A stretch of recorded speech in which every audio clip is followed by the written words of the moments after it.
I guess the question I'm trying to ask is like, this seems like a problem that's been in San Francisco for a long time. Like I grew up there, we moved there in 97. And so my family would always go to the San Francisco library because it was the only library in the region that had Russian language books.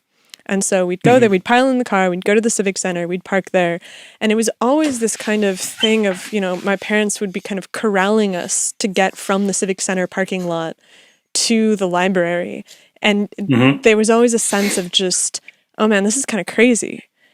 And then we'd, go back to the suburbs or whatever, but it wasn't in the newspapers. Like it wasn't this fever pitch of San Francisco is dying, even though it was still there. And so I wonder, what is the shift that accounts for the way that people are talking about it now versus 20 years ago? So first of all, yeah, I agree. I was also there, lived in San Francisco for about 6 years at the beginning of the century, around like 2000 to 2006. And, when Gavin Newsom was mayor, he was running on fixing the homelessness problem, right? Gavin Newsom has built a political career for 20 years on promising to fix the homelessness problem in San Francisco and then in California. So yeah, it was there, and it was an addiction crisis then as well. So you're right that the problem has been in San Francisco for a long time. It has gotten much, much worse. And I think that's a combination of factors. So first of all, the drugs have gotten a lot worse. I mean, there's fentanyl that wasn't around then. And the meth has gotten way worse. It used to be made of pseudoephedrine, which you get from cough medicine, and then when they put import controls on that, first of all they restricted it. If you go to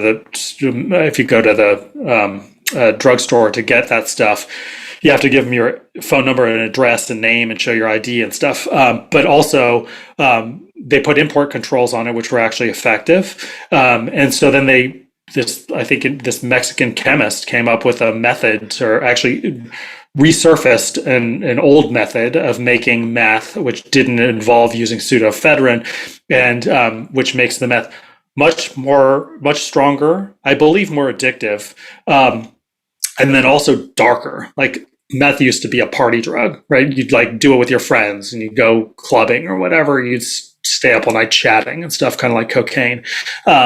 Now you do it, like a lot of people just do it by themselves. So it becomes this very a less social drug and an antisocial drug because it literally drives you psychotic.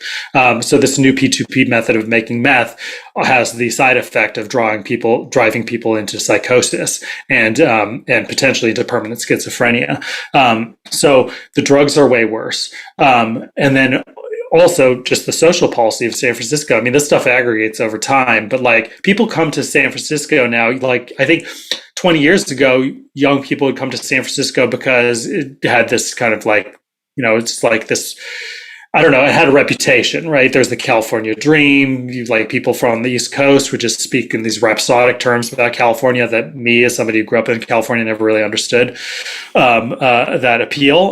But now people come because it's incredibly easy to get drugs, and the police will never arrest you. I mean, that's why if you're addicted to drugs and you live in Arkansas or St. Louis, there's every reason to take a Greyhound bus and relocate to San Francisco.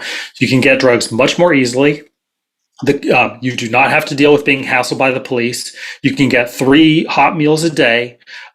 You can camp wherever you want to. It's a place to go and be addicted to drugs. So there's been this magnetic pull that has just compounded the crisis. And to answer your earlier question about this being sort of the road to hell paved by good intentions, I would say yes and no, in the sense that it's on the surface. Yes, I would say that there's all these social policies in San Francisco which are enacted in the name of compassion, which have compounded the problem. But I've become deeply skeptical that that compassion is really the driving motivation. I do believe that the people who are in that industry, sort of the homelessness industrial complex, believe that they are motivated by compassion, and they see themselves as these kind of heroic figures who are, very Jesus-like, dealing with a most destitute population that nobody wants to deal with, and kind of see their lives in those terms, but I think that it has become an industry like any other industry.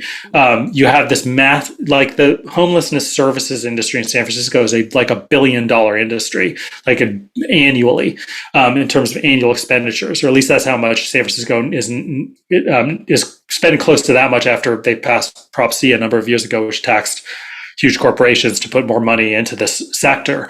And like any other sector, if you have a direct services organization, you have a payroll, you have rent, you have office expenses, you have very mundane considerations, and it becomes, if you've ever worked for an NGO, you know that you spend half the time worrying about fulfilling your mission, and the other half of the time worrying about next year's budget, like where the contracts are going to come from, or the donations are going to come from, or however you fund your nonprofit. They're just constantly worrying about how you're going to beat next year's payroll. And it's so the same thing with the scientific industrial complex too. Right, academically, right. I mean, it's everybody realizes that who's working in it as well. Right, is the exact same dynamic. So where scientists will just do the same experiment year in, year out, tweaking one variable each time because they know they can get, an NSF grant by doing so. By the same measure, it's like what it does is it's not that like the people who run these organizations are sitting around like rubbing their hands together and trying to become rich and buy $1 million mansion. It's not like that. It's like what it does is the concern with meeting your bottom line needs, the mundane bottom line needs of your organization, leads you to sort of adopt certain ideologies which don't challenge that bottom line. It makes it easier to adopt a certain set of beliefs about what works and what doesn't, and easier to reject any argument that might threaten to make your organization's life quite complicated. So specifically what I mean is this harm reduction ideology, which says that we should not sweep tent encampments. We should not coerce or even pressure people to go into treatment. We shouldn't arrest drug dealers. Like all this stuff, which is basically like we should have more of the status quo, and eventually, somehow, if you Narcan enough people, then all of the addicts are eventually gonna like wake up and decide to get clean, or just build more housing, and then people will move into those housing and into those houses and somehow stop using drugs. I guess I don't like the philosophy is totally incoherent. Well, let's hold on. I want to hear a steelman of that perspective.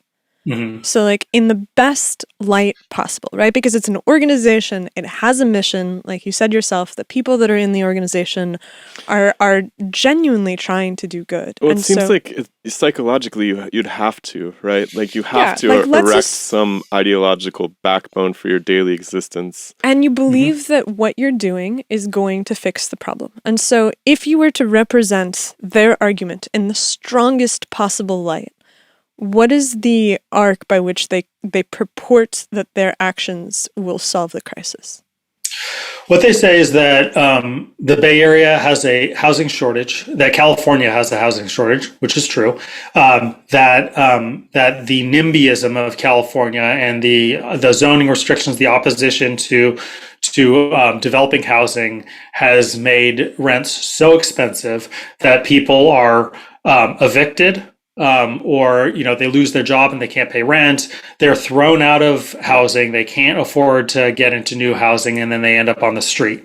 A lot of those people are have been poor for a long time, and so they've suffered a lifetime of trauma.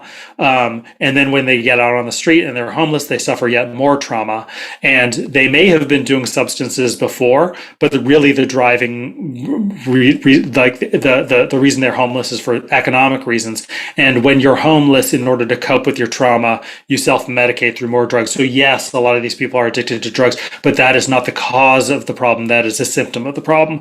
That's the argument. And then there's like the empirical evidence that's brought to bear are things like in West Virginia, there's, a massive addiction problem, but they don't have the homelessness. They don't have people like just in tents out on the street like we do in California, because there isn't a housing crisis there, because the housing prices aren't out of control. So that would be like, one of the talking points that I've heard a million times. They also don't have those West Virginia winters. That's true. Or we don't down in the Bay Area, yeah. And by the way, I don't know much about West Virginia, but my guess is that they also they don't allow tent encampments, right? Like, you cannot compare the Bay Area or LA or Portland or Seattle to a city in which they just don't tolerate it. If you don't tolerate tent encampments, then people get pushed into shelters, and they're still homeless, but they're sheltered homeless. So that's an obvious variable.